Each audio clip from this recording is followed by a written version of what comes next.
Mama Sava ubundi yavutse ku wa 16 Ukwakira mu 1996 avukira mu karere ka Gasabo mu murenge wa Gisozi.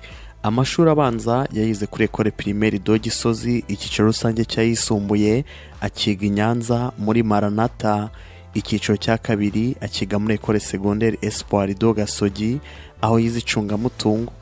Mama Sava yakuze nk'abandi bana, yiga nk'abandi bana, ajya mu nkundo nk'abandi bose, gusiza inkundo zaje kuzana ibitanzi mu buzima bwe. Mu mwaka wa 2013 ubwo yari afite imyaka 17, icyo gihigaga mu mwaka wa 5 w'amashuri yisumbuye i Gasogi, Mama Sava wari waramaze kwinjira mu rukundo. We n'umukunzi we bari bishimanye, baje gukora amabanga y'abakuze, bizana imbogamizi mu buzima bwe.